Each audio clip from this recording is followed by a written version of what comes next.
Let's all stand. Acts 26 verse 19. Acts 26 in verse number 19. Okay?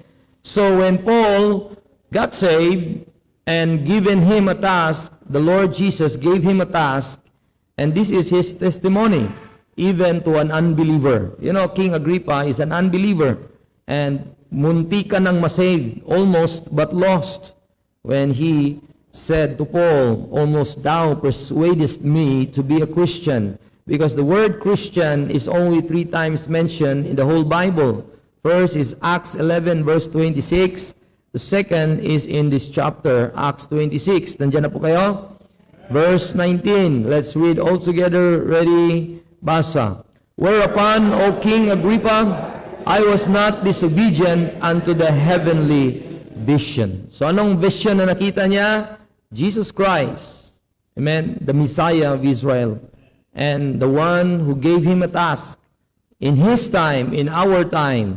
Then we will discuss the times and the season dito nakalatag sa ating timeline, because when we know the timeline of God, or the timing of God, or even the will of God in every specific period of time, then you will not be disobedient. Amen? Just like during the time of Adam, during the time of forefathers, during the time of the prophets, and those people who know the will of God very clear in their heart, kung anong kalooban ng Diyos sa panahon nila, they are not disobedient. Amen? Sana hindi tayo maging disobedient at lalaki yung ulo natin kung malaman natin ito. Amen? Ang mga bagay na ito. Let's pray. Our dear Heavenly Father, help us. I know, Lord, our struggle. I know personally I have a struggle. And the struggle is our flesh. We are still on earth, though we are seated far above heavens. Because the moment that we believe on your Son, Jesus Christ, who died, buried, and rose again, the complete satisfactory work, yung kasapatan nito, yun ang nagligtas sa amin. At ngayon, Lord, na nailagay na kami sa inyong katawan, at meron na kaming testimony na kami ay anak sa liwanag, anak nyo na. Nawa, Lord, after all these things na malaman namin ngayong umaga na ito, ay hindi kami maging disobedient sa inyo. Lalo pa kaming magmahal sa inyo, lalo ka pang tularan ang si Kristo, anak nyo, that He became obedient unto death, even unto the death of the cross. May you help us, Lord, in Jesus' name. Amen. So please, kayo po ay magsiupo na, tayo po ay magpatuloy. I hope na maghanda si Brother Jos or anyone na magbasa ng Bible mamaya. No? Paki-ready ngayong mic, Brother Johnson. Salamat. At one thing more, before we continue, Brother Johnson told me na pwedeng mag-ask tayo ng assistance, anyone who has the gift, the talent, na mag-ayos sa ating parang i-online, kasi si Sister Emma nakikinig din. Baka sabog, like Sister Joy nung Wednesday, hindi natin ma-reconcile. And I'm asking people from our brethren from Lipa who also has that ability. Pero sabi nila, you could wish to have a good sound, then invest more. Ang sabihin doon, our investment is not enough. Kaya yan lang resulta natin. Yan lang ang napagtiyagaan lang natin. Pero if we will invest something na una sa wire, sa mic, or anything na pwede nating ayusin para ang mag-synchronize ang mic doon sa piano, kung kakanta kayo, nakita ko kasi doon ang ginamit nila na mic doon sa piano is yung condenser mic. Condenser. So yun ang nakita ko doon sa Lipa na kaya kung pagtugtog ang piano at saka kakanta yung gustong kumanta, mag-synchronize sila. Hindi sila sabog. Kaya God will help us. I know. God will provide us wisdom to that. Okay, so continue tayo mo din. Here you can see in the timeline of God's book, nakasulat na buong Bible, ang 1, 2, 3, 4, 5, 6. No? Diyan sa 1, 2, 3, 4, 5, 6 ay nandyan sa buong Bible natin yan. No? First of course, hindi natin i-discredit the fact that there is a God in the Bible. Amen? The God of the Bible is the center of everything. He is before everything, mga kapatid. Before there was anything on earth, nandyan ang Panginoon. Sabi ng Genesis 1:1, anong sabi? In the beginning, God. In the beginning, God. So wala pa tayo, nandyan ang Diyos. Amen? Wala pa ang tao, wala pa ang langit at lupa, ay nandyan na ang ating Panginoon at siya po ay nakananahan kung saan ang eternity. He was from everlasting, He is from everlasting to everlasting, thou art God. So mga kapatid, ang Diyos natin ay buhay at hindi po siya natutulog gaya ng may testimony kanina. I think Sister Patty mentioned that word or expression. Wala pong tulugan ang ating Diyos. Amen? Hindi po natutulog ang ating Diyos at siya po ay ating Diyos na kung saan ay nandyan palagi nakatuon, mayroong ginagawa, and He is always active in His work. Amen? And He is called the Creator God. And He is called in the Bible the Alpha and the Omega, according to the Bible in Revelation chapter 1 in verse number 8. Revelation chapter 1 in verse number 8. No? The Bible says in Revelation chapter 1 verse number 8, sabi ng Bible, I am Alpha and Omega. So si Kristo po ang nagsasabi nito, pero mga kapatid, ang Kristo na yan, the third or the second person of the God, the Trinity is same as with the Father. Kaya kung si God the Father is the Alpha, in the beginning God, Jesus also said, I am the Alpha. Siya din ang beginning.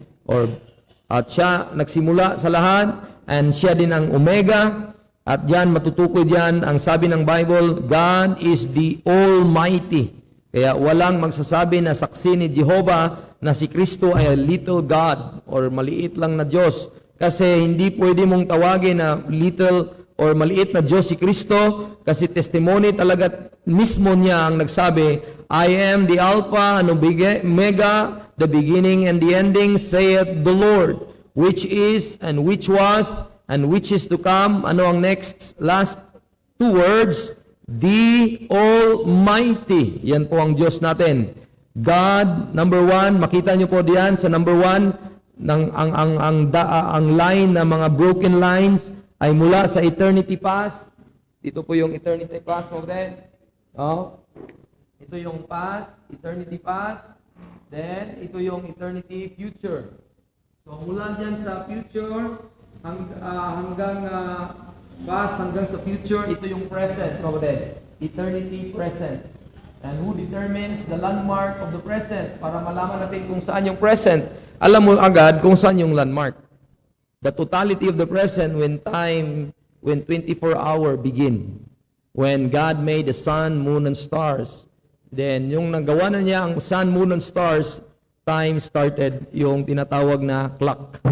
Yung days, months, years, and whatever decades or millennium.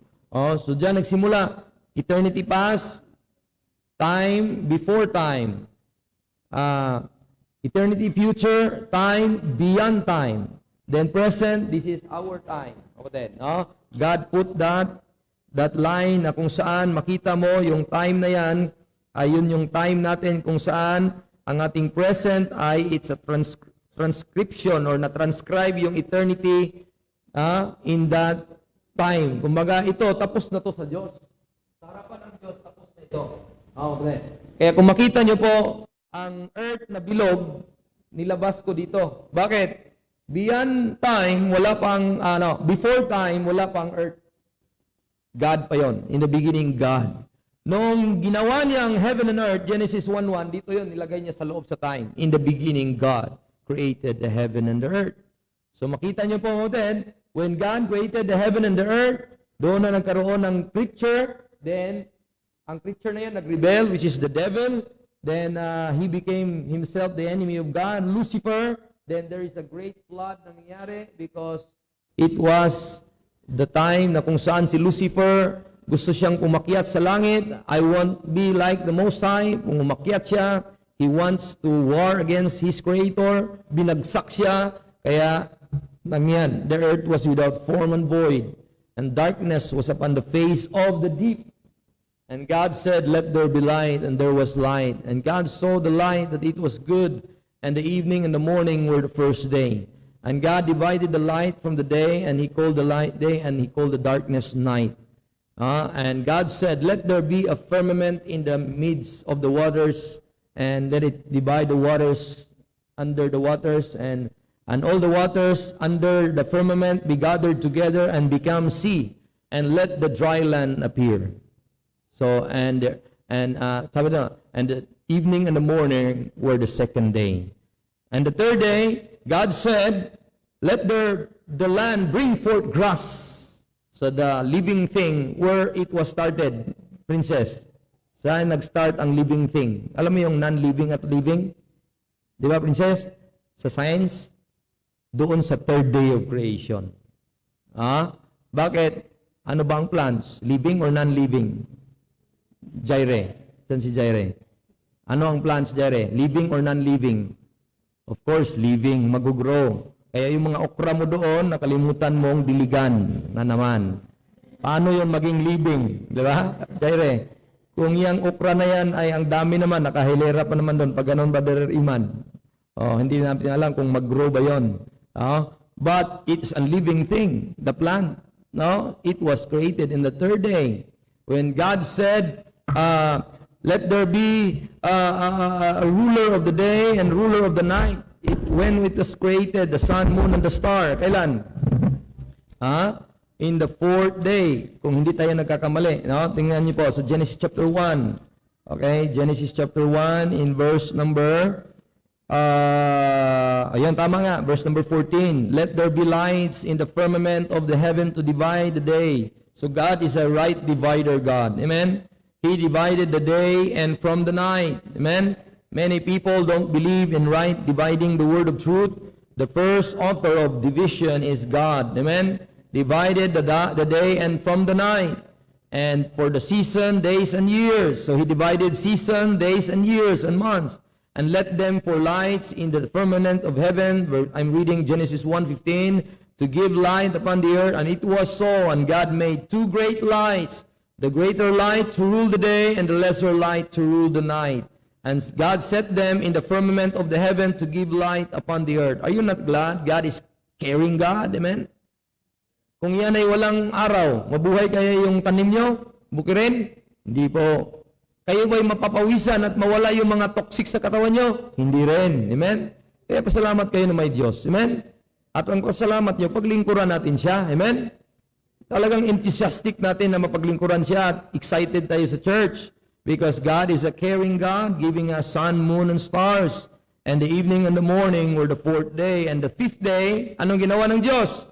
Yung mga sea creatures and the air creatures. Ano ba ang nakatira sa sea creatures? Mga isda. Ang mga isda na lumalangoy, di ba? Ay gawa ng Diyos, di kumukupas. So walang kupas ang mga isda, kahit nanghuli araw-araw, meron pa rin. Bakit? God is the one who supply every need of man. Amen? Para may makain tayo, alalahanin niyo nawa kung meron kayong ulam na masarap. Sabi, Lord, thank you for making this fish for us. Thank you for giving me work to have money to buy a fish. So thank God for everything. Amen?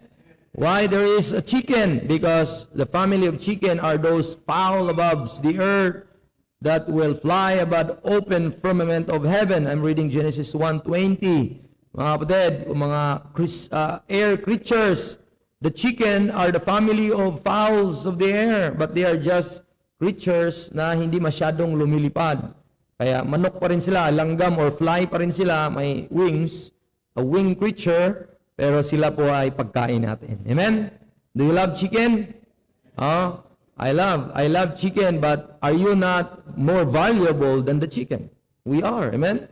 Because God died for us, amen, not for the chicken.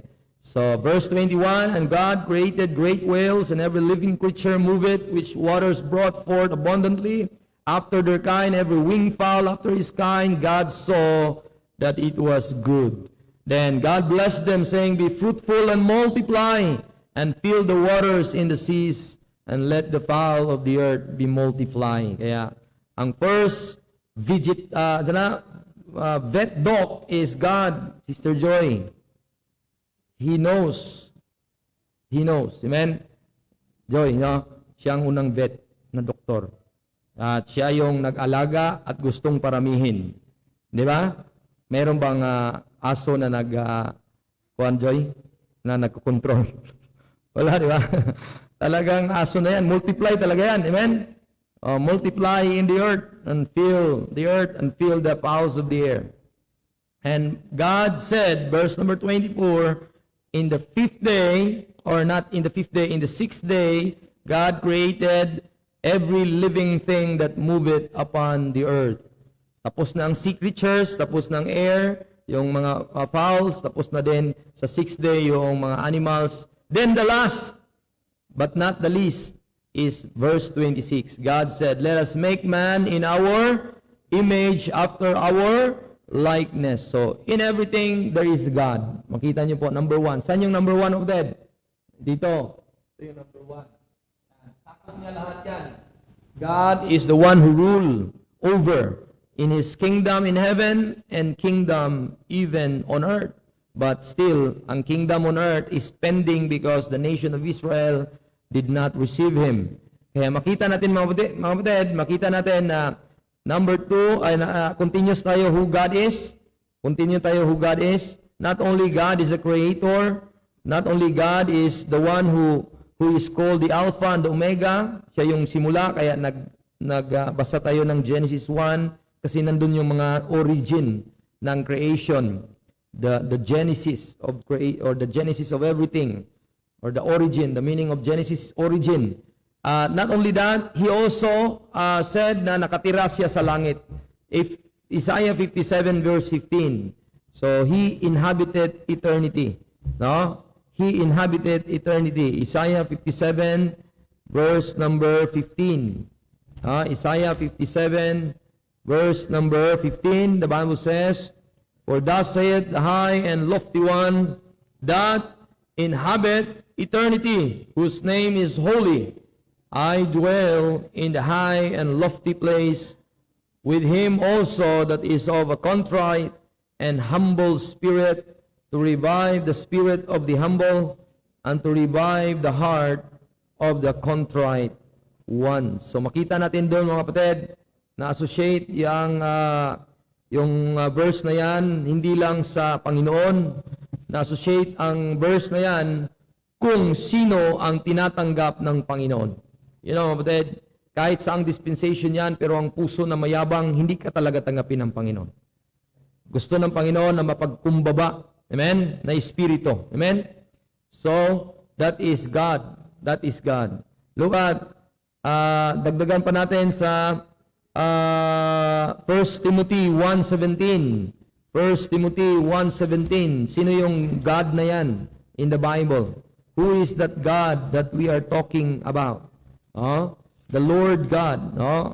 The Lord God. 1 Timothy chapter 1 verse number 17. Nandiyan na po kayo? Basahin natin lahat. Ready? Basa. Now unto the King eternal, immortal, invisible, the only wise God, be honor and glory forever. Amen. Praise God. Sister Merly is here. Amen. Mention kita sa prayer, no? Sister Merly. At mga kapatid, God is eternal, God is immortal, God is invisible, and God is wise. Amen? Hindi ba kayo masaya na mayroon kayong Diyos na ganon? Pastor, ipakita nyo sa amin, hindi siya nakikita, invisible nga po. Amen? How could I let you see a God na pinanampalatayaan kung hindi siya na makita? Amen? Just believe that He exists. Amen? As the wind, as the air that you breathe, ang hangin na iyong nilalanghap, nakikita niyo po ba? Hindi po. Pero kayo'y buhay, lumalanghap ng hangin? Parang kunti lang ang lumalanghap. Lahat tayo ay lumalanghap ng hangin na hindi nakikita, pero totoo na may hangin. Amen? Ganon din ang Diyos na naglikha ng hangin. Ganon din ang Diyos na tinawag na Creator, tinawag na the Alpha and the Omega, tinawag na nakatira sa eternity. Ang tinawag nga sa Genesis 14:19, the Most High God, tinawag sa verse na binasa natin, eternal, immortal, invisible, and wise God. Hindi lang wise God, the only pa. The only wise God. Amen? Ganon po ang ating Diyos na ating sinampalatayaan at sinasamba sa araw na ito. Dapat siyang katakutan dahil hindi lang siya wise. Look at in verse back to verse number 16. Same book, yan lang. Nasa ibabaw lang. Howbeit, for this cause, I obtain mercy. Tama ba ako? Hindi pala. Tama na pala yon. Akala ko, hinanap ko kasing salita na Lord of hosts. Nandyan lang pala. The only potentate. Kung hindi man yan, ay doon tayo sa 2 Timothy. Yan, 2 Timothy. Makita natin doon. The only potentate. Chapter 6 pala, verse number 15 and 16. Yan, chapter 6, 15 and 16. 1 Timothy chapter 6, 15 and 16. Okay, basahin ko. Habol kayo, which is in his times, he will show who is the blessed and only potentate. Anong meaning ng potentate? The King of kings and Lord of lords. Verse 16. Who only hath immortality. Sino sa inyo ang immortal? Part of you, immortal. Dahil ligtas kayo. Kung kayo ay ligtas, immortal kayo. Amen? Who caused you na magsabing immortal? Because of Jesus Christ, who is in you, the immortal one. So, sino si Kristo? Sino ang Diyos? The immortality, who hath immortality, dwelling in the light, which no man can approach unto, whom no man hath seen, nor can see, to whom be honor and power forever, for honor and power everlasting. Amen. Ngayon ang tanong, Pastor, explain mo nga, Pastor, bakit naniwala ka na si Kristo ay Diyos, na hindi naman makita ang Diyos at no man can see, at nagkatira nga siya sa liwanag na hindi ka pwedeng makakita nito? Paano mo ma-explain na si Kristo ay Diyos? Aside from all those verses that Christ is part of the Trinity, like 1 John 5:7, no? Like access in prayer, Ephesians 2 verse 16, diba? Trinity yon. Like Matthew 3:16, upon the baptism of Jesus Christ, the Father's voice, ang dove pumunta sa shoulder ni Christ, siya ang Son of God, ang Holy Spirit like a dove descending upon Him, and He heard the voice, that's my Son, in whom I am well pleased. So that's the Trinity. Aside from all those, why we can say, and how you could prove, paano mo i-prove sa isang taong magtatanong na sabi mo ang Diyos hindi makita, tapos si Kristo ay palaging nakikita lang, explain mo nga. How can you explain? How can we explain? Amen? So bro, how can we explain? Na God who is invisible, God who is only wise, tapos makikita pala yan, hindi yan Diyos, kasi nakikita. Di ba? We did not discredit the fact that Jesus, God manifests in the flesh. So mga kapatid, ang pinaka-kuan yan, John chapter 1. John chapter 1, no man hath seen God at any time. Wala pong nakakita sa Diyos. John chapter 1, no man hath seen God at any time, but only the begotten Son of the Father. No? Verse number 18. Look at verse number 18. Okay? No man hath seen God at any time. Kasi invisible nga ang Diyos natin. The Lord God is the one who is the number one outline in everything. In our life, 20, ang buhay natin is 4 na 20. 4 na 20. 0 to 20, si Clark, nasa edad pa ng, wala pa siyang 1-year-old infant. 0 to 20, that's independency. Independent ka pa sa magulang mo. Hingi ka ng pera, pangdede, pagkain, juboy, baon, bili dito, bili doon. Diba? Hingi. That's the first stage of 20. Hingi. The second stage of 20 is you earn. Yan, you are working na. Diba? The second stage of 20, 21 hanggang 40. You own your car, you own your house, you own a wife, you own something na pwede mong i-own. Diba? Pinag-arapan mo yan eh. And ang tanong, kung hindi ka nagwaldas ka sa 20 na yan, mahirapan ka na nun. Bakit? Palaki ng anak mo.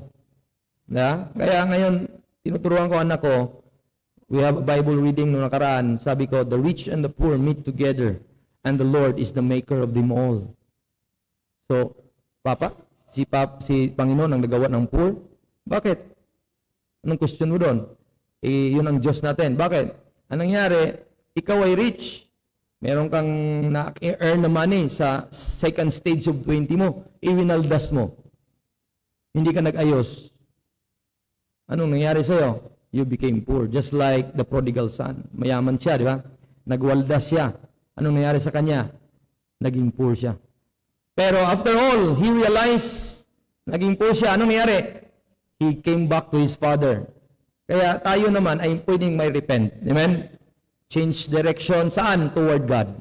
At sabi niya, Lord, help me. In the third stage of the 20, nandito na ako sa 42.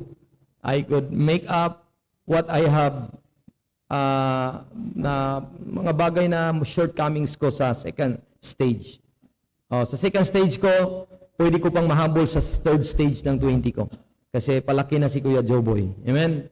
At he will always ask money from me. No?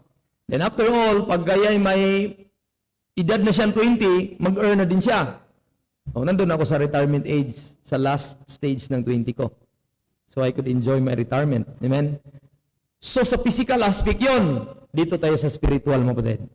Kung yan hindi iniimpukan mo ng Bible knowledge ang iyong anak, they will pour in knowledge of who God is. Aani ka rin. Pag ani mo, iyak ka. Bakit ang anak ko wala dito sa church? Bakit ang anak ko, isang salita ko, magpunta tayo sa Panginoon, ubay tayo sa Panginoon, hindi sumusunod. Bakit?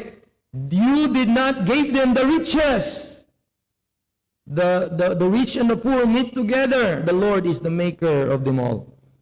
So you made yourself poor. Why? Because you allow yourselves not to be in that blessing. Ano ba ang blessing sa spiritual natin? Jesus Christ, the rich person, became poor, that through His poverty you might be rich.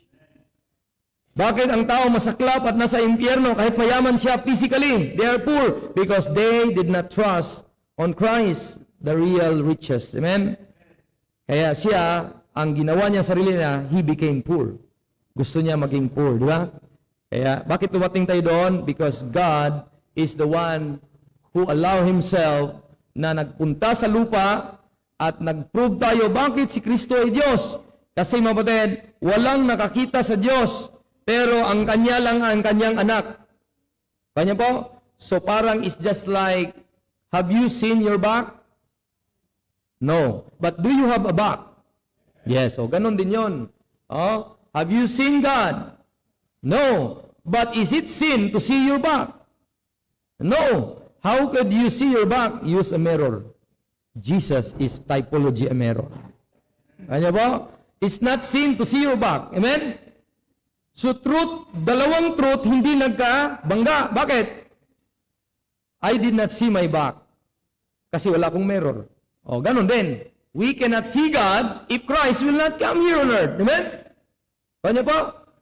We cannot see God. That's the first truth. God is the one who is in everything, from eternity to eternity. Siya ay totoo, hindi siya nakikita. Pero ang tanong, paano ma-prove natin na si Kristo ay Diyos na hindi mo nakikita ang Panginoon? Kasi nga, dalawang katotohanan hindi mo ipagbangga. Just like what I have told you, na nalikita nyo ba ang likod nyo? Unang sabi nyo, hindi, katotohanan yun. Pero harapan kita ng salamin, dalawa pa. Ito sa harap, ito sa likod. Makikita mo likod mo? Yes. So, nagsisinungaling ka ba? Hindi. Katotohanan din yon. Ang sabi nun, the representation na bakit mo nakita ang likod is there is the manifestation, the fullness of the Godhead bodily, walking on earth, a mirror of God. Amen? Look at in Hebrews chapter 1. Kaya, invisible ang Diyos. Hindi nakikita, pero bakit ang Diyos ay nakikita? Parang sukwahe sa Bisaya, parang conflict, Panginoon. Pastor, kung parang nakakalito ang Diyos. No, hindi nakakalito ang Diyos. He given us the Bible, amen? Para maintindihan natin kung sino siya. Kaya, magbasa tayo, kilalanin natin ang Diyos, i-guide natin ating mga anak. Verse number 3. Sabi ng Bible, Hebrews 1 verse 3, who, verse number 2 muna, hath in this last day spoken unto us by His Son, whom He had appointed heir of all things, by whom He also made the world. So Christ, Son of God, is the Creator God. Kasi He made the worlds. Verse 3, ang tinutukoy ng who is the Son of God, who being in the brightness of His glory, the express image of His person. Anong imahe nga makita mo ang mukha ng Diyos? Si Kristo. The express image of God. So, are you sinning when you say, God is an invisible God? You are not sinning. That's truth. Amen? Pag sinabi niya, I see God, I saw God, where? In the book. So, God manifests in this book. Gaya ng 1 Corinthians chapter 3, look at verse number 18. When God manifests in the flesh to represent Himself to be the King of Israel, and He died, buried, and rose again, went down to glory. Paano naman tayo, Pastor? Nakikita po ba natin si Kristo? Yes. We see God in the Scripture naman. Okay? Second pala, not first. 2 Timothy chapter 3, verse 18. We see through a glass darkly. Sabi niya dito, verse number 18, but we all, with open face, beholding as in a glass, the glory of the Lord, are changed into the same image. Ano yung image na yon? Jesus Christ, the image of God. Nung nakita natin ang Panginoon dito sa mirror or glass ng Word of God, very clear ang Panginoon sa panahon natin ngayon. Amen? Very clear. Kasi dati, merong veil ang Panginoon. Law ang veil, law. Hindi nila makita agad ang Panginoon. Walang tao maka-approach sa Panginoon. Bakit? Mamamatay ka kung hindi ka pare. At hindi matangos ilong mo, hindi kumpleto daliri mo. Every priest that will come and enter tabernacle, lahat ng feature bodily, papasa siya. Amen? Papasa siya. So, limited ang kanyang access. But when Christ died, the veil of the temple was torn in twain from the top to the bottom. What's the message when Christ died? All of us can access. All of us can see Christ face to face. Saan? Dito sa libro na ito. Amen? I see God in this book. Amen? I see the number one outline, the Lord God, in this book. Amen? Kaya sana ma-appreciate natin ang Diyos natin. Amen? Pagsambahan natin siya, paglingkuran natin siya, kantahan natin siya, alagaran nato siya. No? So, yun po ang Panginoon natin. Number 2, the revelation. No? God is not a God who will not talk. Amen? God has a mouth. Amen? God has a mouth. And He said, God said, let there be light. And there was light. So, where is God, Jesus, in the Genesis? In the words that God said. Amen? Because the Word of God is, the world was framed by the Word of God. Look at Hebrews chapter 11. Assignment ko yan ni taga-Rusi. Kasi ang Rusi nga kandaba, ay may assignment ako sa kanila. Sabi ko, basahin niyo yung Hebrews 11. Ang topic natin sa next Thursday or Friday is by faith and through faith. Ngayon, kung gusto niyo makinig kayo sa live ko. I-live ko yon sa Rusi Candaba every Friday. No? Morning yan, mga 8. Kung hindi niyo man maabutan, please review it. No? I-explain ko in a basic way. No? So Hebrews chapter 11, sabi ng Panginoon, verse number 3, through faith, we understand that the worlds were framed by the Word of God. Kaya si Jesus Christ is the capital W, Word of God. At sabi niya, God said. So, nakuha niyo po yung revelation ng Panginoon. The words na kung saan i-reveal ng Panginoon. Is Christ alive? Is Jesus Christ dead? No. He is alive forevermore. Amen? So, Word of God ay buhay, ganun din ang Word niya. Amen? Ganun din ang salita ng Panginoon. Amen? Ganun din ang salita ng Panginoon. The one that is uttered audibly sa iyang bibig, and the one that is written in a manuscript. Pastor, where was the Word of God revealed before the King James Bible appeared? Saan ba? Doon sa mismong tao kung anong language nila. So makita nyo po, may message ang Panginoon, may reveal ang Panginoon. Ito po ang number 2. Saan ang number 2? Saan ko nilagay? Yan. Dito. So that's the start of the revelation. So ano dapat ang idea nyo? Anong mauna? Kasi ito yung sa Bible school namin. Ang una, revelation daw. Para may idea kayo. Pangalawa, inspiration. So sa Bible rin, mali ito. Mali na sequence. Dapat, anong mauna dyan? Una? Inspiration muna. The Bible, the words that is revealed by God to man is alive. Hindi pa ito na-reveal, buhay na ito. Amen? Bakit? Saan ba ito naka-settle? Doon sa Psalm 119 verse 89. Kung saan ang Diyos, nandun ang salita niya, gayon din ang iyong mga words. Kung saan kayo, doon din ang inyong salita. Halimbawa, darating ang panahon na, si Brother Con pala, mamaya, remind natin si Brother Limuel, i-offer natin ang kanyang vehicle for the Lord. Gagamitin nawa ng Panginoon yan. Lagyan natin ng dedication prayer mamaya, mga men. If God will time allow us, quickly, mag-pray tayo, no? So makita natin, no, Ted, na ang kanyang situation, nasa lugar siya ng barko, bro. Bro, kung saan ka, bro, nandun yung words mo. Paano na-transmit at narinig ng wife mo at miss na miss kita? Yung words na yon na sinabi mo, na-transmit into technology. Tapos pumunta sa isang device. Pagpunta nyo doon, sabi niya, honey, miss na kita. Di ba? So yung voice na yon, nag-transmit. Kaya mo? Pero saan galing? Doon, kung saan ka. Buhay na buhay. Amen? Ganon din ang Word of God. It was, kung saan ang Diyos, doon ang salita niya. Saan ba nakatira ang Diyos sa Isaiah? Nakita natin kanina, Isaiah 57:15. Inhabit eternity. Kung saan nakatira ang Diyos, nandun yung Word of God niya. Amen? Look at verse 89. Look at Isaiah 119 verse 89. Basahin natin lahat. Basa. Forever, O Lord, Thy Word is settled in. Yan. Saan ba yung heaven na eternity? Doon sa langit, kung saan yung trono niya. So, mga kapatid, ang una dapat, ano yung una dapat, mga kapatid? Yung number one is, ang una ay inspiration muna. Inspired muna bago reveal. No? I-reveal niya yan nung buhay niya. Buhay na salita bago ni-reveal, inspired yan, mga kapatid. Amen? Kaya the Lord's revelation ay makita niyo po, alam na niya. No? Alam na niya ang mangyayari mula dito hanggang doon. Alam na niya. Wala pa yan ma-appoint. Wala pa yan ma-appoint, ha? Alam na niya. He determined the time before appointed. Look at Acts 17. Acts 17.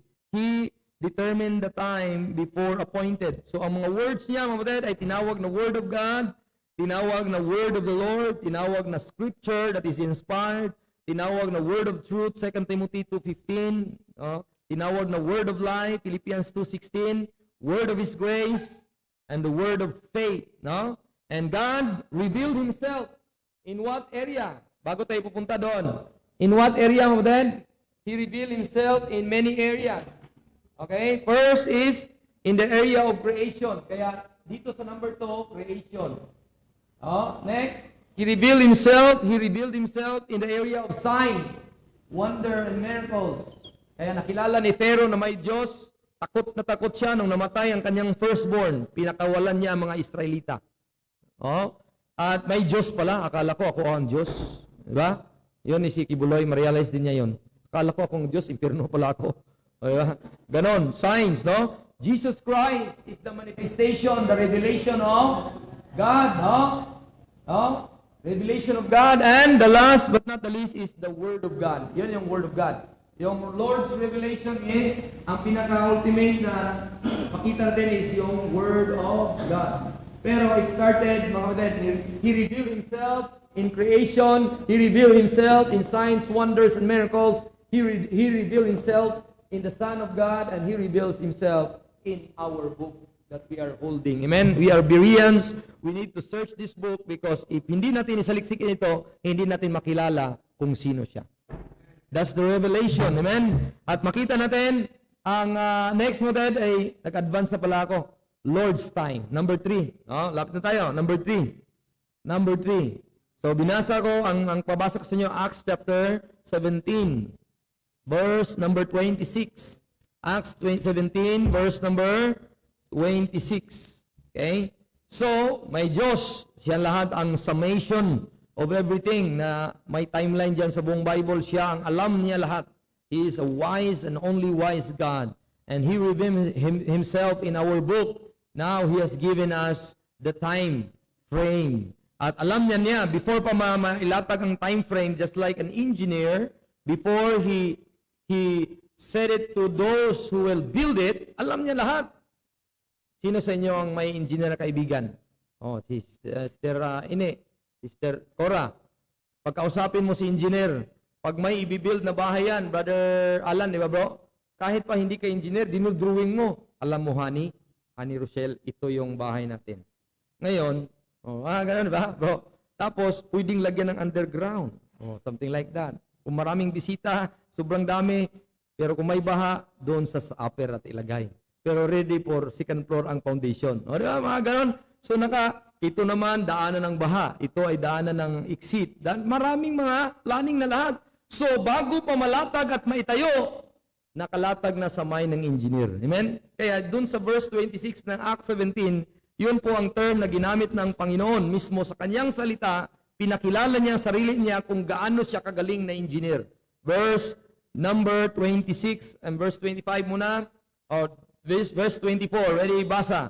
God that made the world and all things therein, saying that He is Lord of heaven and earth, dwelleth not in the temples made with hands, neither is worship with man's hands, as though He needed anything, seeing He giveth to all life and breath and all things. Verse 26, and hath made of one blood all nations of men, for to dwell on all the face of earth, and hath determined the times before appointed, and the bounds of their habitation.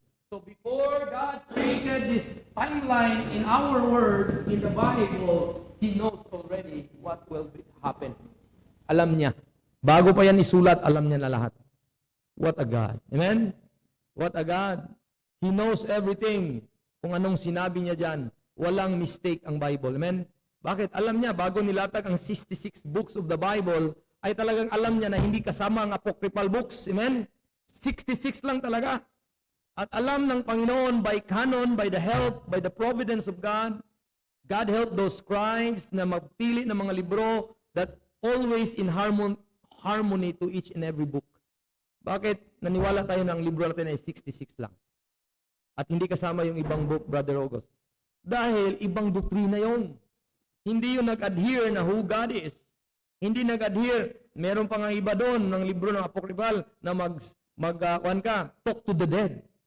So that's the doctrine of necromancy. Talk to the dead. So, sana wag kayo ganun ha. I miss you, Papa, nasa langit. No, don't talk to your Papa. Patay na siya. Amen? Just thank God for your Papa. Ganun lang. Talk to God in behalf of your Father. Amen? In behalf of somebody else. Don't talk directly kasi that is talking to the dead. That's not in the 66 books. Saan nakikita yan? Sa mga apocryphal. Amen? Kaya mga kapatid, the Lord's time, makita natin, alam niya na 66. Alam niya mangyayari lahat ito. Amen? Alam niya na ang mga oras ng panahon natin, 1 Timothy, nabasa natin yan, Acts 15, verse number 18. Acts 15, verse number 18. Alam niya lahat yan. Yung mga time ng Panginoon, Acts 15, verse 18, known unto God. Alam niya lahat. Known unto God are all the works from the beginning of the world. So mula pa dito, alam niya lahat. Known unto God, walang surprise ang Panginoon. Amen? Walang sorpresa ang Diyos. Na-surprise ang Panginoon, nagkasala si Adan? Yan, good answer. No. Alam niya. Bakit inalaw pala ng Panginoon na magkasala siya? Bakit? Questionin mo ang Diyos. Diyos siya. Amen? Siya ay banal. Siya ay matuwid. Siya ay Diyos na hustisya. That's the other place of God. That's who God is. Pero paano niya, ngayon lang naintindihan natin ha? Ngayon lang natin naintindihan. Ngayon, paano i-execute yung love niya? Paano niya i-execute yung mercy niya? Paano niya i-execute yung grace niya? Kung wala pa yung sin na nag-enter. Amen? Ay, sinadya pala ng Diyos yan. No, huwag mong i-question ng Diyos. Amen? Hindi yan sinadya. Inutusan nga si Eden ayaw magkasala. Ito, okay. Ito, hindi. O anong kasalanan ng Diyos yun? Binigyan nga ng instruction, di ba? Pero kahit na, sabi ko sa engineer ba, kahit na i-question mo ang Panginoon, before pa nangyari yan, alam na niya. Halimbawa, magkasunog ito, may building, o sa Japan, magkalindol ito. Alam ko, alalagyan ko ng ruler ang ilalim nito. Sa Pilipinas, hindi masyado. Kami mga Japanese, bawat building, sigurado. Sabi niya, so pag maglindol, ganun lang. Sino nagkuhan? Engineer. Kaya po, surprise ba yun? Hindi, nakaplano na yung lahat. So, when God created that idea that there is a cross, it was planned na si Kristo mamatay mismo even before the world began. Alam ng Diyos na mamatay ang anak niya. Alam, para saan yun? Alam niya kung magkasala ito, pwedeng bang bayad ito. Alam niya na makapasok ka ng langit kung dahil dito. Pero hindi pa makapasok ng langit kung blood animals pang sacrifice. Yung animals na namamatay, wala pang diretso sa langit. Saan sila? Sa Abraham's bosom pa sila. Sa mga animals na blood. Pero sa kay Kristo ng blood, doon dito sa langit. Diretso sila. Kung blood ni Kristo ang pag-usapan, sa heaven na agad yan. So alam niya lahat yan. He engineered everything in the Bible. Amen? God is the only wise God. Amen? Alam niya, known unto God are all things, even from the beginning. The time, alam niya lahat. Dagdagan pa natin. I know time is very limited. Kung pag nasa eternity na tayo, ang ganda. Wala nang uwian. Amen? Wala nang kainan. Bakit? Wala nang gutom Wala nang sakit. Wala nang pag-aasawa. Sa lupa lang pala, Brad. Pwede tayo ma-enjoy. Di ba? Kaya habang nasa lupa pa tayo, enjoy din natin. Amen?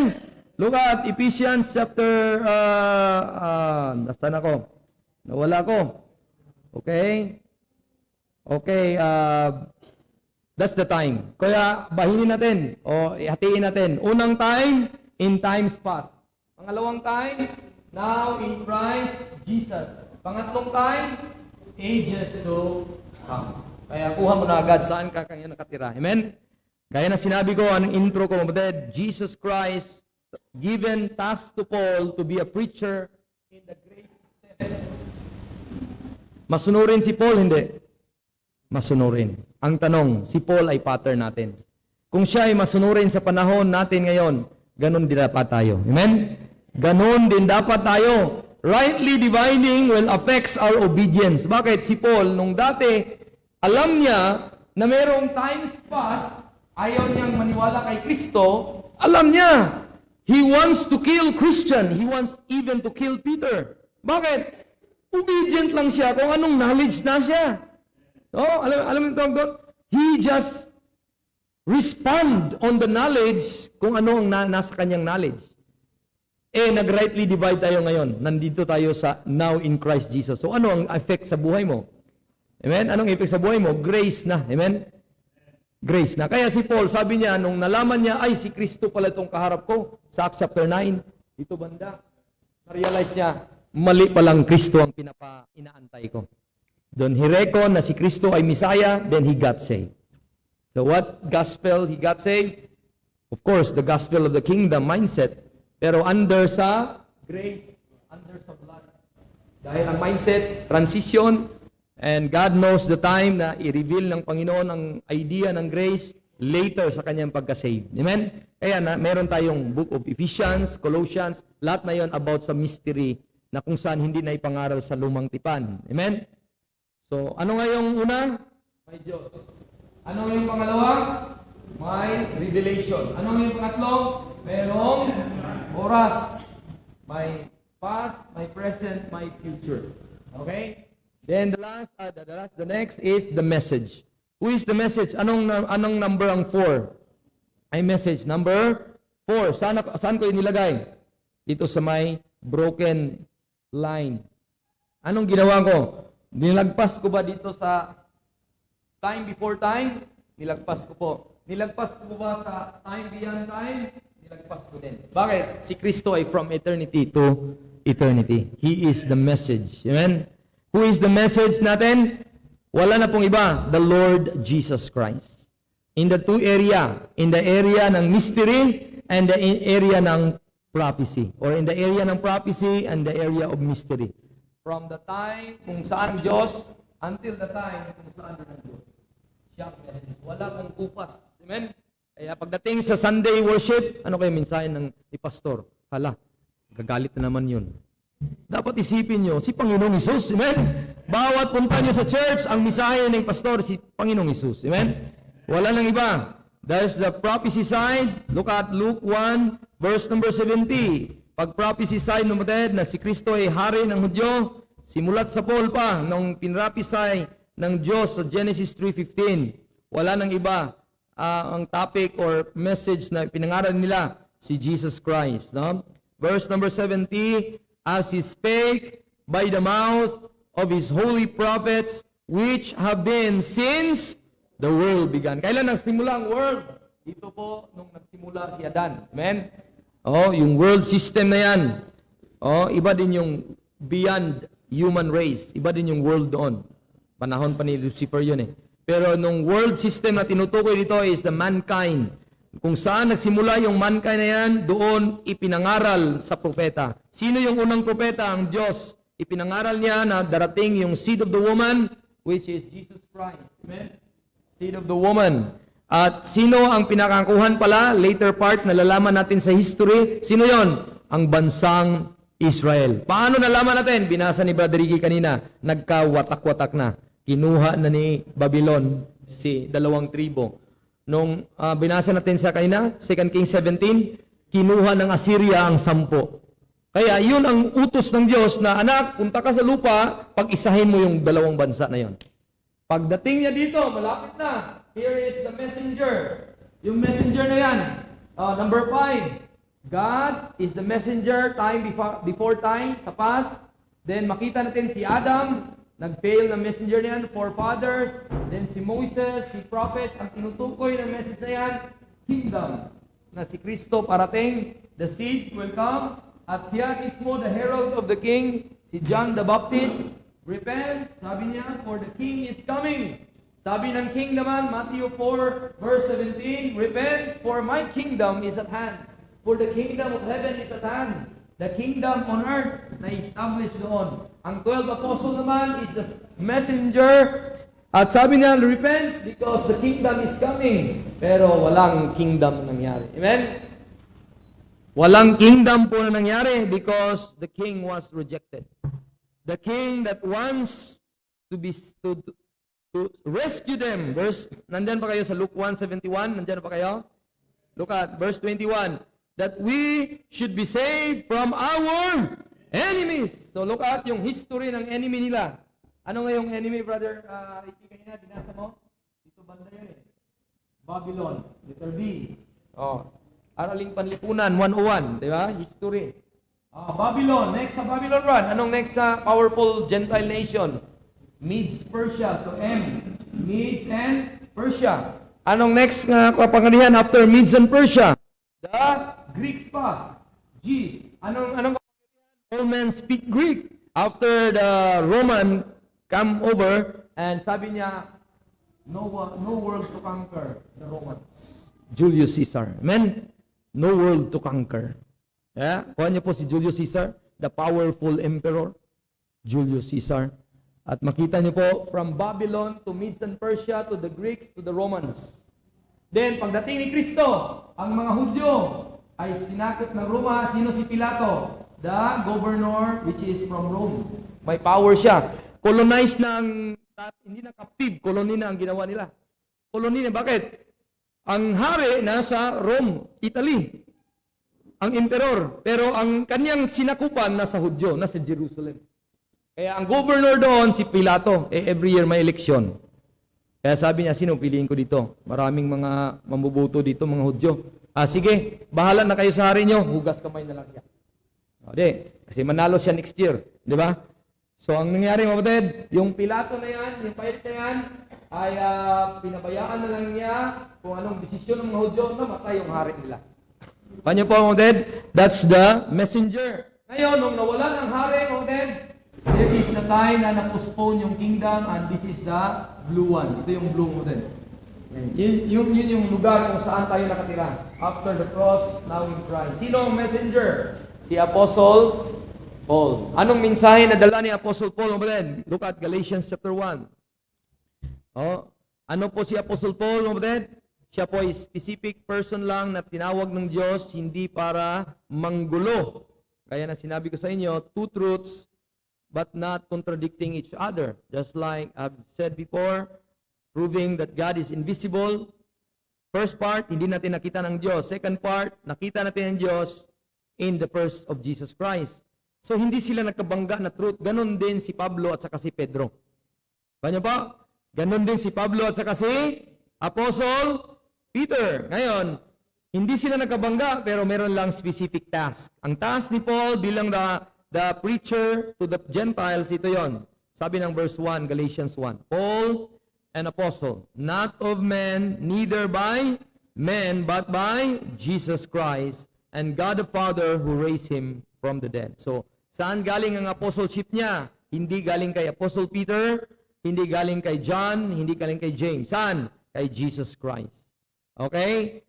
Ano naman ang message ng ating apostle na yan na binigyan ng certification, verse 11. Verse number 10 muna. Verse number 11 agad. No? But I certify you, brethren, that the gospel which was preached of me is not after men. So makita niyo po, tapos na tayo sa message. Ang message dito is yung prophecy side, then mystery side na tayo ngayon. Now in Christ. Sino yung messenger sa panahon natin ngayon? Si Apostle Paul. No? Siya yung itinalaga ng Diyos na mangaral sa atin at bibigyan tayo ng message at sabi niya, there is a certification given to me by God and this will certify you, brethren, na ang aking ipinangaral sa inyo na ebanghelyo, hindi ito galing sa tao. Verse 12. Look at your verse, Galatians 1 verse 12. For I neither receive it of men. Hindi ito galing kay Apostle Peter, James, and John.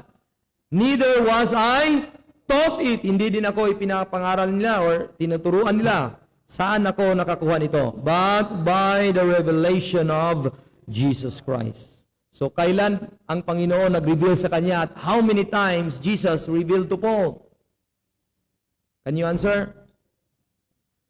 How many times Jesus appeared to Paul? Brother. Kasi revelation something na may inihinayag.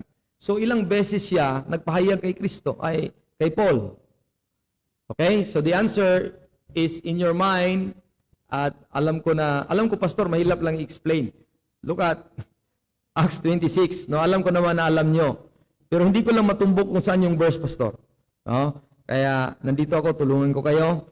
At sabi ng verse 16, okay? Verse 16, and makita nyo po ang idea na alam niya sagot kung mabasa nyo ito. Di ba? Kahit sino, alam na. Kahit tanungin ko pa sa isa't inyo, si Joboy, tanungin ko, ilang beses nag-appear si Paul or si Jesus kay Paul? Yung revelation niya, nag-reveal siya. First revelation, kailan? Sa road of Damascus. Kasi nagpakita siya, Paul or Saul, bakit mo ako inuusig o sinasaktan mo ako? That's the first revelation of Christ to Paul. At sabi niya, sino ka ba? Ako si Jesus. Jesus, yun yung namataya. Yun yung nalibing. Yun yung nabuhay namang muli. Kausap ko na ngayon pala. At doon, na-change ang mind niya. Sabi niya, anong ipagawa mo sa akin, Panginoon? Kanya po? So, he was not disobedient na. Amen? And to that vision God has given him. Dati, nasa law system pa siya. No? Nasa law system pa siya at mayroon pang ang idea, mga kapatid, na papatayin niya ang gustong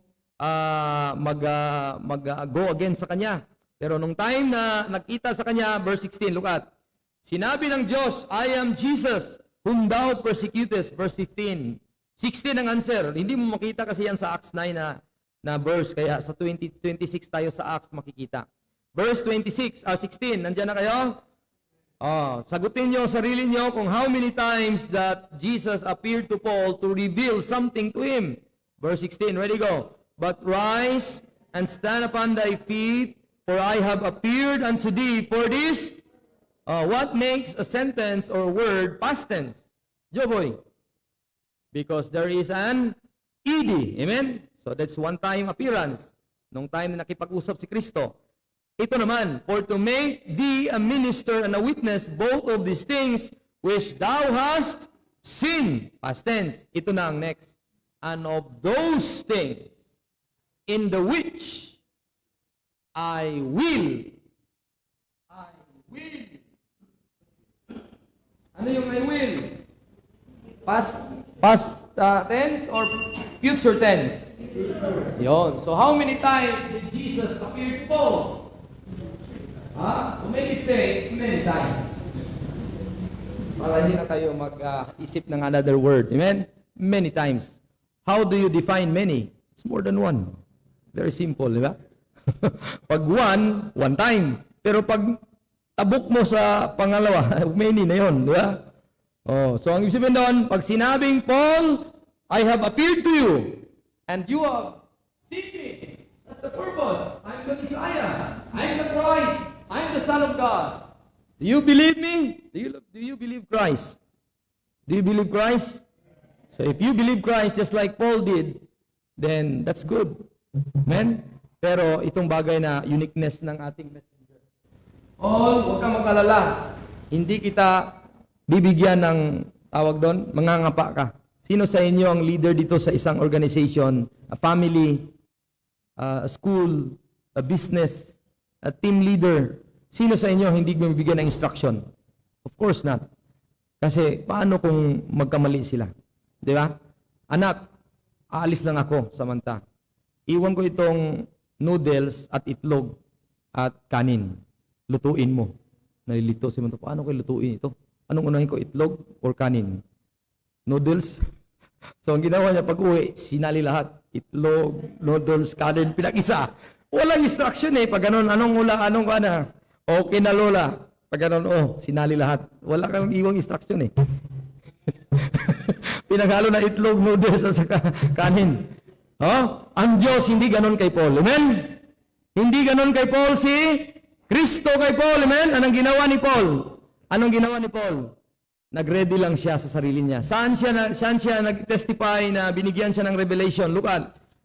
Bilang messenger, may revelation siya. Look at sa 2 Corinthians chapter 12. Ito yung testimony niya na there was a time in the history na siya mismo ay nakatanggap ng revelation at sabi niya, there was a man, sabi niya, about 14 years ago, I cannot tell out of the body, I cannot tell. Only God knows. He was caught up into the third heaven. I knew such a man. And verse 4, ano sabi niya? How that he was caught up into paradise. So ano tawag sa paradise ngayon sa Abraham's bosom? Ano tawag na? Third heaven na sa langit. Kaya diretso na tayo sa langit pag tayo mamamatay. Ang tawag doon, third heaven. Kaya nilagay doon siya sa kalangitan at sabi niya, then there is that abundance of, verse 7, look at, shortcut na tayo, verse number 7. And lest I should be exalted above measure through the abundance of the revelations. Anong nangyari? Revelations. Anong words na ginamit? Plural, di ba? Anong ginamit mo, Ted? My S. Revelation. Hindi lang one time nag-appear si Paul. Ilang beses nag-appear si Jesus Christ si Paul? Okay. Because God gave him revelations. Madami po, Ted. Amen? Right. So this is the messenger of God. At the last of that, but not the least, is the people. Look at 2 Corinthians 10:31. Or first pa lang, sorry. 10:31. 1 Corinthians 10:31 and 32. Okay? 32 na agad. Hindi sa 31. Okay? 32. Nandiyan na kayo? Okay. Sabi ng Bible, give none offense, neither to the Jews, nor to the Gentiles, nor to the Church of God. So yun po ang people na kung saan, number 6. Saan nilagay ko yung number 6? Kita nyo po? Saan yung number 6 dyan? Saan po yung number 6, ha? Dot. Mga dot. Makita nyo po, ang people of God nagsimula dito, kay Adan. Then, patuloy lang hanggang dito sa New Jerusalem. Ayan o, New Jerusalem. People of God. So, nahati ito sa ganito na idea, para makuha nyo po. Ito, Brother Josh, kita mo? Ha? Para, kasi, mahirap, no? Kailangan mo, bilang future husband, kailangan mo ng kumpletong detalye. No? Hindi ko pwedeng diba? Tingnan mo, Brad. Ayaw mo na ikaw ang mahuli sa information. Sure ang mga kabayan. So, kita mo, bro. Tingnan mo. Ang people dati, ano tawag doon? Gentiles. From Adam to Abraham. Wala pang pinuli dati. Wala pang distinction. There is no distinction. All in one race. Ang tawag pa nga, King of Nations. Nations pa sila. Wala pang special nation. Amen? Merong King of Nations. Nalala niyo po yung si Abraham. Nagipag-war siya sa mga nations. Nalala niyo po? Mga hari. Meron pa nga tinawag the King of Nations. Hari sa mga nation. Mga tawag doon mga UN ba? United Nations. Parang gano'n na idea. So wala pa yung Gentile o Jew. Pero nung dumating si Abraham, dumating dito from Adam to Abraham, pagdating ni Abraham, doon nagkaroon ng middle wall partition. Mula dito hanggang dito to sa cross. Diba? Mula dyan, nagkaroon ng asan ba ang nasa ibabaw? Udyo o hindi? Udyo. Sila yung special. They are a special nation at tayo po ay mga non-Jewish, non-Hudyo, non-Israelite. Gentile tayo. So, ang priority ng Panginoon nung dumating si Kristo sa lupa, ang mga Hudyo. Amen? Salvation is of the Jews. Kaya kapatid, there was a time in history na natanggal yung distinction. Saan? Dito po sa church. Amen? Which is the grace period. Hindi ka Hudyo, hindi ka Hintil. Look at 1 Corinthians chapter 12, verse number 13. Topic namin kagabi sa bahay ni Brother Alan.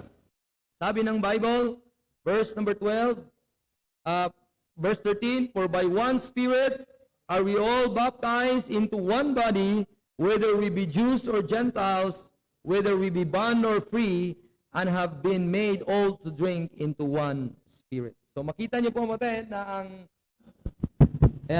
ang Hudyo dito mga ang Hudyo ay hindi na sila nag-avail. Ang nag-avail dito ay ang new creature, sabi ng Galatians. Neither the uncircumcision, Galatians chapter 6, verse 15. Pakibasa nga po, kung tama ba aking memory. Galatians 6:15, neither circumcision availeth anything, nor uncircumcision, but a new creature. Tama? Galatians 6:15. For in Christ Jesus, kasi now in Christ yan kahit ka man, Hudyo ka man, kahit tinuli ka or hindi ka tinuli, hindi yan mag-avail sa'yo. Amen? Ano mag-avail sa'yo? Nilagay ka sa katawan ni Kristo. Yun ang mag-avail. Amen? Sa panahon natin ngayon, yun yung people of God. No? Ang body of Christ. Pagdating ng panahon ng rapture, question raised last night, na bakit si Apostle Paul ay in-encourage na lahat ng mga walang asawa, huwag na kayo mag-asawa. Katulad sa akin, di ba? Parang walang asawa si Apostle Paul. Yan ang tanong kagabi, di ba? Tapos, pagdating naman ng panahon na nagtanong yan, sa tingin mo, Pastor, pareseyo naman siya. Sa tingin mo, may asawa siya. May mga ganun na mga senaryo. Mga kapatid, si Apostle Paul bilang messenger natin, kung siya ay messenger ng mystery, medyo mystery din yung buhay niya. Kanya po? Bakit? Hindi niya i-detail lahat sa Bible. Amen? Hindi niya i-detail. Kaya na-raise kagabi, kung talagang may asawa ba si Paul o wala. No? Makita natin mga kapatid, ang Bible mga kapatid is very clear. Walang sinabi pong diretsang verse, di ba? Wala. Pero darating ang panahon mga kapatid na tayo ay kukunin na sa alapaap. Si Paul ay buhay po ba? Patay na. Patay na. Nandito na sa 1st century, namatay siya. 2024 na lang, malapit na tayo. Hindi natin alam kung kailan. Baka mamaya, bukas, just be ready, just be excited mo din. Just love is appearing. Kaya ang mindset ni Paul, after nung namatay na siya, or at the end of his life, ang sabi niya, lahat ng mga binatang babae, mag-asawa na kayo. At guide the house and love your husband. So ang sabihin, nabago na ang mindset niya dahil nung time na panahon ng mga Hudyo, sa panahon ng Acts period, dahil nahati ang kaniyang gawain. Ang gawain niya ng panahon ng Acts at gawain ni Apostol Pablo na nung panahon na tapos na ang Book of Acts, yung nakulong na siya sa Roma. Kaya makita niyo po ang libro ng Corinto, Thessalonica, Galatia, Roma, ay yun yung mga libro na kung panahon nag-journey siya sa Book of Acts. First journey, second journey, yun yung babaybayin natin sa ating series sa every Wednesday in the future. the journey of Apostle Paul, the life of Paul, at makita natin, pag after nung nakulong na siya, mga kapatid, anong nangyari? Doon na siya sa Roma, ang sinulat niya, yung Colossians, Ephesians, Philippians, Timothy, and Titus, and Philemon. Ano ang mindset niya, mga kapatid? Hindi na siya makasama sa rapture kasi mamamatay na siya. Kaya hinikayat niya, in-encourage na siya, lahat ng mga binata, mag-asawa na kayo! Yun ang sabi niya dito. Kasi, sabi niya, malapit na darating ang Panginoon, mahalin niyo ang pagdating ng Panginoon at alagaan niyo ang iyong family. Amen? Kaya what is the message all about? Yung timeline ng Panginoon, yung right division ng Panginoon para sa buhay niyo. Para sa buhay ko. Anong maging message yan? Look at Philippians chapter 2. Ito yung message yan, mga kapatid. Philippians chapter 2. That timeline of God, that division of God na nilagay niya sa the blueprint of the division of God is the Bible. Yun yung blueprint natin, yung Bible. Anong effect ito kung tayo po ay alam na natin itong mga bagay na ito or overview pa nga lang? Hindi natin na detalye. Anong maging effect niyan? First, of course, alam natin na ang Panginoon ay obedient. Amen? Kailan natin na alam na si Jesus Christ obedient? In times past? In times past po ba? Wala pong history na nakalagay na Christ became obedient unto death. In the future, which is tribulation, wala rin. Kasi tapos na. Kasi future na nga eh. Kailan po? Nalaman natin dahil may nakalatag sa Bible. Philippians chapter 2, verse number 8, and being found in fashion as a man, he humbled himself. Anong nakayari? And became obedient unto death, even the death of the cross.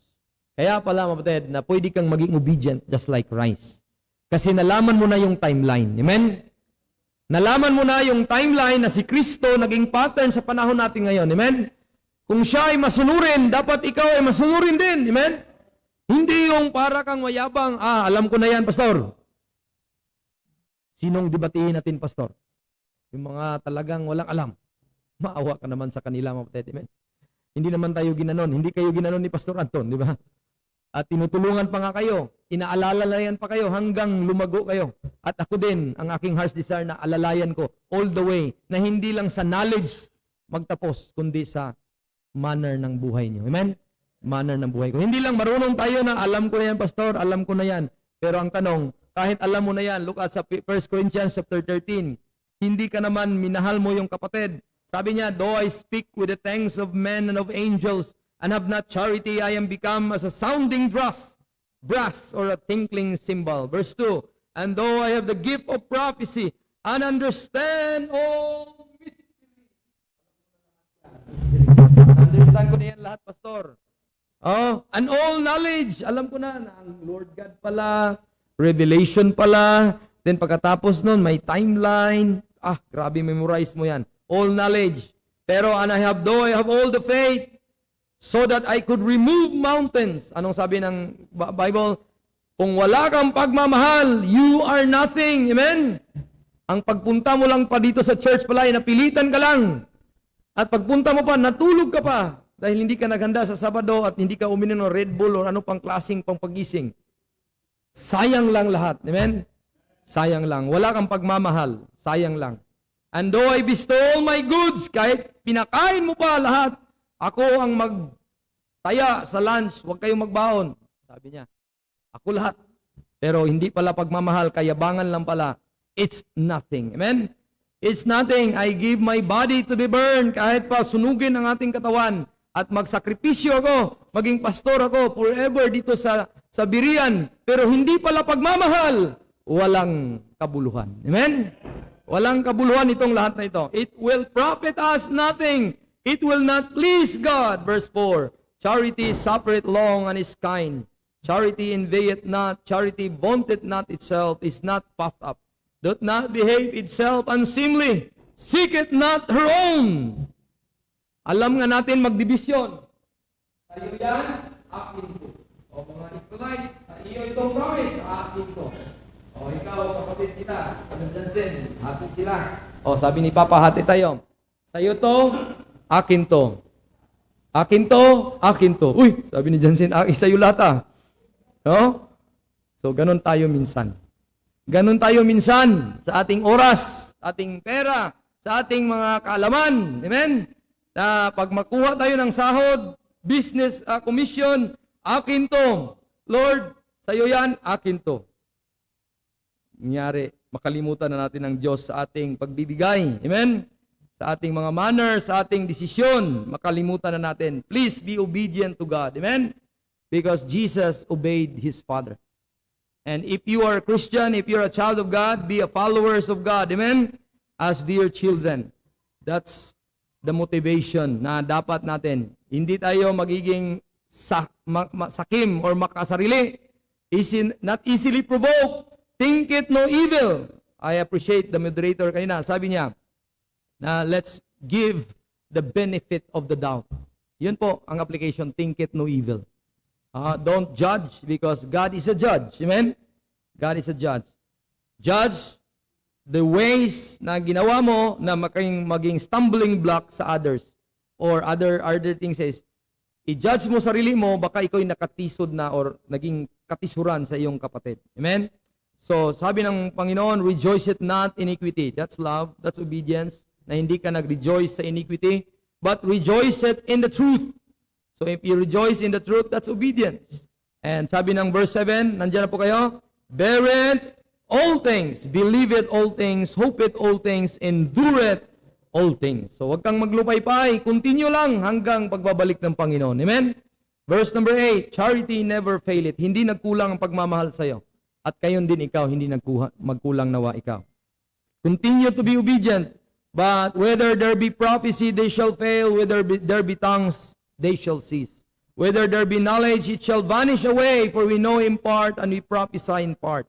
But when which is perfect is come, then that which is in part shall be done away. Ano yung mga maging done away? Yung mga bagay na past. Ano yung full revelation? Ito yung full revelation na yan, no? At when I was a child, kaya ang law system is a childish way of motivation. Sino sa inyo ang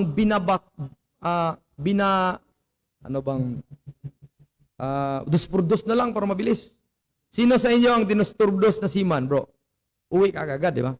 Kapitan tapos nagduspurdos sa isang below sa kanya. Anong tawag doon? Terrorist. Di ba? Dapat words lang. Kasi adult ka na eh. Di ba? Kaya pala, pagbata, ang system ng kanyang training at motivation, fear. Amen? Kaya anong tawag ito? When I was a child, I spake as a child. Bakit? Law system pa eh. Diba? Hindi utusan pag hindi takutin. Amen? Hindi utusan pag hindi susunod kung hindi tatakutin. Mamamatay ka. If you will do this, you will die. Di ba, kamo? Pero pagdating sa atin, namatay pa ba tayo? Wala, di ba? Dahil grace period ngayon. Pero abuser tayo ng biyaya ng Diyos. Mahiya naman tayo. Amen? Mahiya naman tayo na wala naman pinagbawal dito. Pero tayo mismo ang nagiging katisuran sa harapan ng Diyos. Hindi tayo naging obedient sa Kanya. Kaya anong sabi ng Diyos? Don't remain as a child. Be an adult. Be mature as a Christian. Kasi ang mga child, look at verse 11, when I was a child, I spake as a child. I understood as a child. I thought as a child, but when I became a man, so ibang klaseng obedience. Ibang klaseng obedience ang adult. Hindi takot, kundi iba na. No? Understanding na. Amen? Alam na may pagmamahal siya. And kung ikaw na ay mature, put away those childish things. Huwag ka na mag-antay na sabihan ka. Huwag ka na mag-antay na ganitong gawa mo, mali yan. Makakahiya yun. Amen? Dapat ikaw yung mangunguna. Amen? Sa pamilya, ikaw yung mangunguna bilang anak. Ikaw yung mangunguna bilang anak na panganay. Sabihin mo, mag-obey tayo sa ating mga magulang. Panganay pang pasaway. Juboy. You know? Imbis panganay siya pang, sabihin ko kay Juboy, anong gusto mo Juboy? Dayapiran kita? Si Joy ang panganay ko. Sabi ko sa kanya. So example lang to, hindi naman na-hate ko si Juboy. I love my son. Kamukha ko siya. Di ba? Hindi ko alam kung magagalit yung asawa ko. No, sabi ng Bible, when I was a child, I spake as a child. Then when I became a man, When you got saved and became the adult son of God, you became the son of God, an adult son. Put away the childish things. Amen? Be obedient. Kahit hindi na pagsabihan, magsunod na. Amen? Kahit hindi pagsabihan ni pastor, nandun na. Nangunguna na. At mahiya pa si pastor kasi late si pastor. Imagine mo yan. Naunahan mo pa si pastor. Nandyan lang sa likod. Ganun ang kahiya-hiya ko. Pag may mauna pa sa akin, mahiya ko. Yun talaga. Hindi pwede yun. Kayong mga nasa bahay, bilisan nyo. Ayaw kong papasok sa tabernacle na may tao pa. Yun ang aking heart. Kasi nakakahiya sa akin. Ilang ganun na lang. Ganun yun, mabutin. So, be man. Be a mature person. Because you see through a glass darkly. Dati, hindi mo makita. But now, face to face, in our time, in the dispensation of the grace of God, we see everything about Christ. Now I know in part, but then I shall know even